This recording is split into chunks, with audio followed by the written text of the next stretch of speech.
Shalom, selamat pagi Bapak Ibu sekalian. Apa kabar Anda hari ini? Harap semua di dalam anugerah Tuhan, Tuhan pelihara, Tuhan sertai, Tuhan memberkati kita semua. Kita akan melanjutkan renungan kita pada pagi hari ini. Bapak Ibu saudara sekalian, jikalau kita ada di dalam sebuah kebaktian doa, kemudian pemimpin doa bertanya, apakah ada yang ingin mendoakan sesuatu?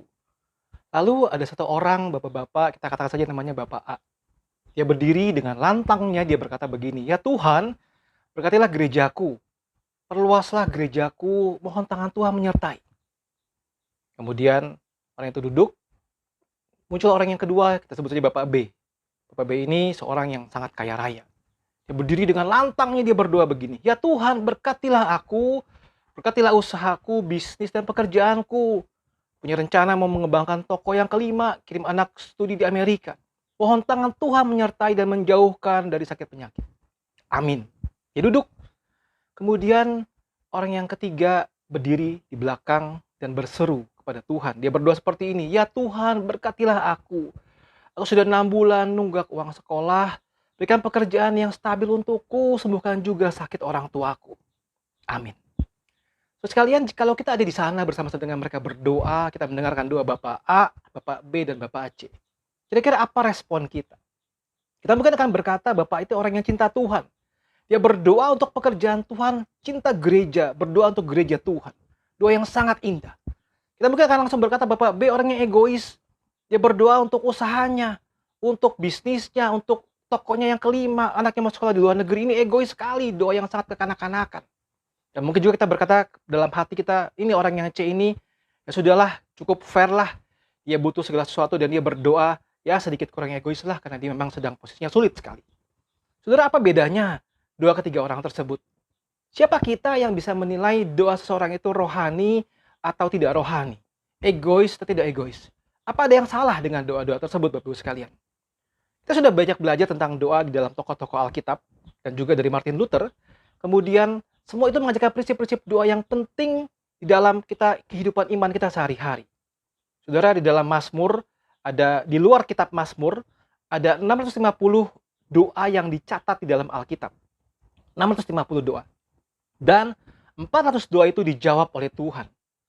Termasuk doa orang-orang yang tiga tadi itu, tipe A, B, dan C. Kita akan membahas pada saat ini. Dalam hal itu adalah doa Yabes. Doa Yabes. Mari kita membaca firman Tuhan. 1 Tawarik pasal yang keempat ayat ke-9 dan ke-10. Saya bacakan buat Bapak Ibu sekalian, silakan lihat di screen. Yabes lebih dimuliakan daripada saudara-saudaranya. Nama Yabes itu diberi ibunya kepadanya sebab katanya, aku telah melahirkan dia dengan kesakitan. Yabes berseru kepada Allah Israel katanya, kiranya engkau memberkati aku berlimpah-limpah, memperluas daerahku. Dan kiranya tanganmu menyertai aku dan melindungi aku dari malapetaka, sehingga kesakitan tidak menimpa aku. Dan Allah mengabulkan permintaannya. Siapa yang tahu doa Yabes, saudara? Kira-kira tahun 2000 itu ada banyak seminar doa Yabes. Ada doa Yabes, buku-buku dicetak, kemudian ada versi doa Yabes buat pemuda, buat remaja, buat anak sekolah minggu. Dan begitu menggemparkan, ada lagu-lagu rohani tentang doa Yabes. Dan rasanya itu doa Yabes sangat gua banget, ya. Sangat relevan dengan hidup kita sehari-hari, kita sangat senang dan sederhana tetapi luar biasa, punya power yang luar biasa. Ya, saudara mungkin pernah mengalami masa-masa banyak sekali pembahasan tentang doa Yabes. Nah, ada dua respon terhadap doa Yabes ini. Ya. Ada kelompok pertama yang setuju. Mereka berkata ini doa yang sangat powerful tetapi simple sekali. Menyenangkan sekali bisa mendapatkan semua yang kita mau. Karena Allah kita adalah raja. Saya anak raja. Wah, saya setuju dengan doa Yabes. Saya doakan doa Yabes setiap hari, setiap saat. Juga ada kelompok yang kurang setuju. Ya. Kelompok ini berkata, ini doa yang egois. Bahaya ini. Bisa mengarahkan orang-orang ke teologi kemakmuran, teologi sukses. Orang hanya mau berkat Tuhan saja. Bahaya ini. Saudara, bagaimana respon kita? Siapa kita bisa menilai sesuatu? Siapa kita? Karena kalau kita kembali kepada firman Tuhan, dan dengan rendah hati belajar dari doa ini, saya berkata, Allah mengizinkan doa ini ditulis dan dibaca oleh kita hingga sekarang. Pasti ada pengajarannya, bukan? Pasti ada pengajarannya. Saudara, siapa Yabes? Dia orang biasa dari suku Yehuda. Ya.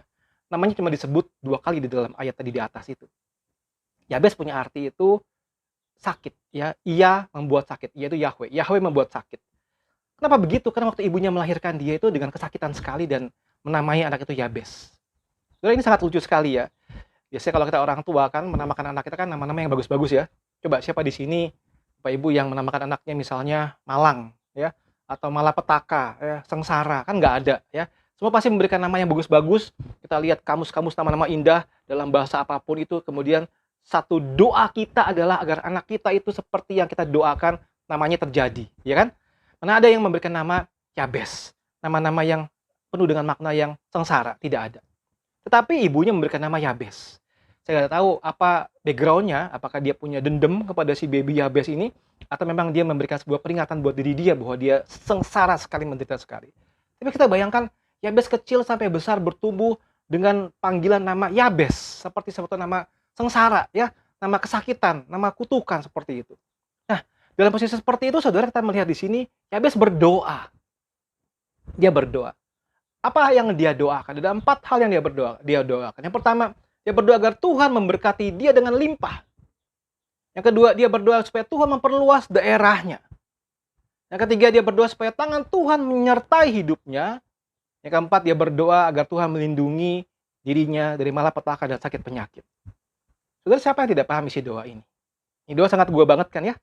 Kalau saya sudah renungan ini, saudara, saya yakin saudara sudah paham isinya. Oh, simpel sekali. Memberkati dengan limpah, memperluas daerah, Tuhan menyertai dan melepaskan dari sakit penyakit. Sangat sederhana sekali. Tapi mari kita coba sama-sama renungkan lebih lanjut. Apa maksudnya? Saudara, poin yang pertama begini.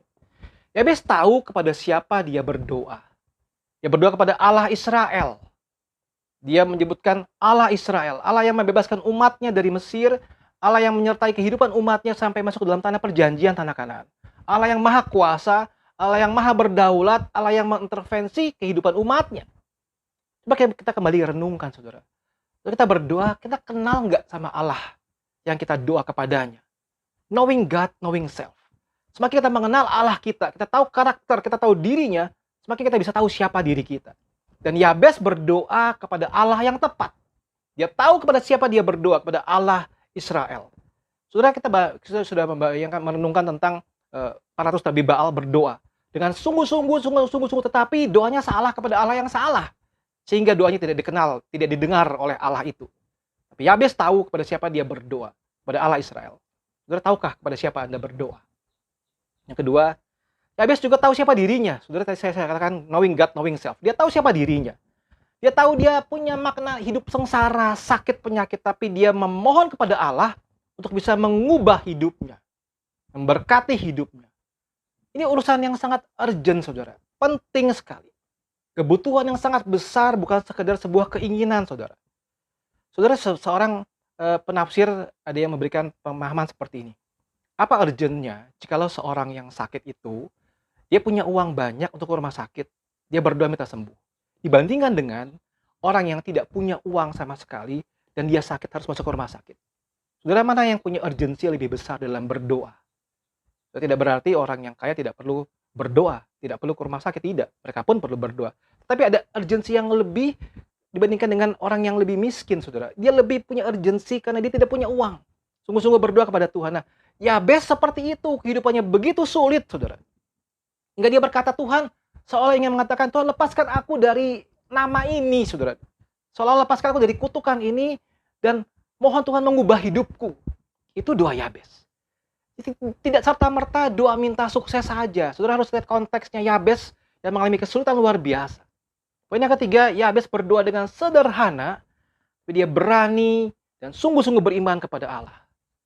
Kalau kita memahami doa Yabes, saudara, dia minta perluasan daerah itu bukan berarti dia ingin menjajah bangsa lain, tidak. Tetapi dia berdoa supaya bangsa lain pun bisa mengenal Tuhan.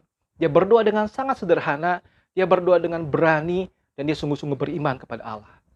Artinya, dalam posisi yang sudah kepepet, tidak bisa apa-apa lagi, dia hanya berseru kepada Tuhan dengan simpel sekali. 4 doa tadi, berharap Tuhan mengabulkan doa dia. Saudara, poin yang keempat, hati-hati. Hati-hati apa? Begini, saudara. Pemahaman doa bahwa Allah itu hanya pemberi berkat saja akan mereduce bahwa Allah adalah yang maha kudus. Allah juga adalah Allah yang maha adil, Allah maha berdaulat. Sehingga hati-hati jika kita berdoa sebagaimana doa Yabes saja.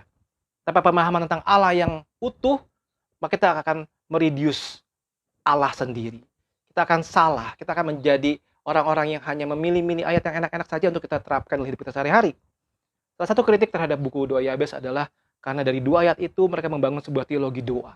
Karena sebetulnya kalau membangun teologi doa itu dari Kejadian sampai Wahyu, saudara. Ada banyak aspek tentang doa yang bisa kita gali dan begitu limpah luar biasa. Bukan hanya tentang doa Yabes saja. Jadi jangan sampai mereduce firman Tuhan, mereduce Allah. Yang kedua, saudara, hati-hati dengan satu dorongan begini. Orang didorong untuk mencari berkat saja, bukan mencari sang pemberi berkat.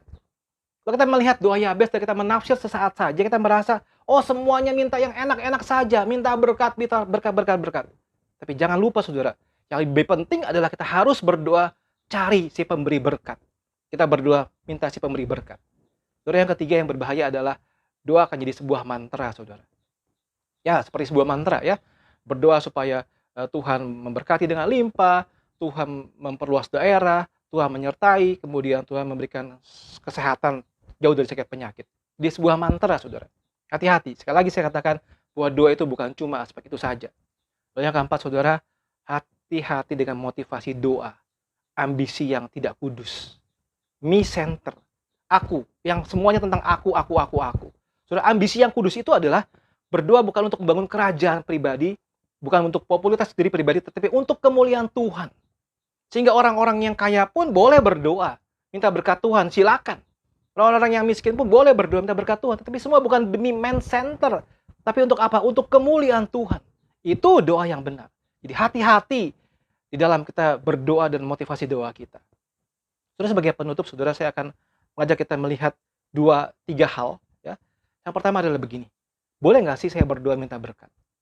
Banyak orang berkata, jangan lalu egois lah ya. Toh Tuhan sudah memberikan semuanya. Lo nggak berdoa minta berkat pun Tuhan akan berikan. Lo berdoa buat suku-suku yang terasing saja. Berdoa buat penginjilan saja. Saudara, semuanya benar. Kita juga harus berdoa buat suku-suku terasing. Kita harus berdoa juga buat penginjilan. Tapi kita juga harus berdoa buat hidup kita masing-masing, bukan? Mengapa? Karena poin pertama, Tuhan adalah sumber berkat. Tuhan adalah sumber berkat. Bilangan 6, 24-26. Firman Tuhan berkata demikian. Tuhan memberkati engkau dan melindungi engkau. Tuhan menyinari engkau dengan wajahnya dan memberi engkau kasih karunia. Tuhan menghadapkan wajahnya kepadamu dan memberi engkau damai sejahtera. Puji Tuhan, saudara. Tuhan Allah sumber berkat. Dia rela, dia senang memberkati kita, melindungi kita, menyinari kita dengan wajahnya, memberi kita kasih karunia. Saudara, waktu setiap saat kita dengar doa berkat saat ibadah selesai, kita sungguh-sungguh bersyukur kepada Tuhan bahwa Tuhanlah sang pemberi berkat. Berkat bukan dari mana-mana, bukan dari capeknya kita kerja, tapi Tuhan sang pemberi berkat. Maka kita berdoa kepada Tuhan sang pemberi berkat itu. Saudara, poin yang kedua adalah begini. Kita berdoa meminta berkat, kita harus ingat bahwa Tuhan Allah adalah Tuhan Allah yang maha berdaulat. Tuhan maha berdaulat. 1 Yohanes 5 ayat 14. Dan inilah keberanian percaya kita kepadanya, yaitu bahwa ia mengabulkan doa kita jikalau kita meminta sesuatu kepadanya menurut kehendaknya. Amsal 19 ayat 21. Banyak rancangan di hati manusia, tetapi keputusan Tuhanlah yang terlaksana. Jadi saudara, jangan hanya berdoa mengklaim saja, tetapi kita harus sadar bahwa Tuhan maha berdaulat, saudara. Dia mau kasih, dia mau tidak kasih, itu kedaulatan Tuhan. Tugas kita hanyalah berdoa kepada Tuhan. Dan yang ketiga, saudara, bolehkah kita berdoa minta berkat Tuhan? Berdoa minta berkat Tuhan. Poin yang ketiga adalah sikap kita harus merespon dengan rendah hati. Merespon dengan rendah hati. Saya teringat dengan doa Tuhan Yesus di Getsemani. Matius 26 ayat 39. Maka ia maju sedikit lalu sujud dan berdoa, katanya, ya Bapakku, jikalau sekiranya mungkin bila cawan ini lalu daripada aku, tapi janganlah seperti yang kau kehendaki, melainkan seperti yang kau kehendaki. Kita harus merespon dengan rendah hati dan tahu bukan kehendak kita yang terjadi, bukan kehendak kita yang terwujud, tetapi kehendak Tuhan yang terwujud, saudara. Saudara, bagaimana dengan kita sekalian? Saudara mengamini doa Yabes. Saudara punya pergumulan yang sangat sulit sekali. Berdoa, mintalah Tuhan memberkati kita. Memperluas wilayah kita. Memberkati pekerjaan usaha kita. Minta Tuhan menyertai hidup kita masing-masing. Keluarga kita, anak istri kita. Minta Tuhan menyertai kita supaya jauh dari malapetaka dan dari sakit penyakit. Silakan doa seperti itu, saudara. Silakan doa seperti itu. Tapi harus ingat, saudara, kita berdoa dengan kerendahan hati dan berkata, Tuhan, bukan kehendakku yang terjadi, tapi kehendakmu yang terjadi. Saudara, saya berdoa kiranya kita semua semakin hari semakin memahami firman Tuhan, dan tidak sekedar kutip-kutip ayat saja, tetapi makin hari makin mengerti makna firman Tuhan, dan selalu bersyukur kepada Tuhan dalam segala hal kehidupan kita. Tuhan memberkati kita sekalian. Amin.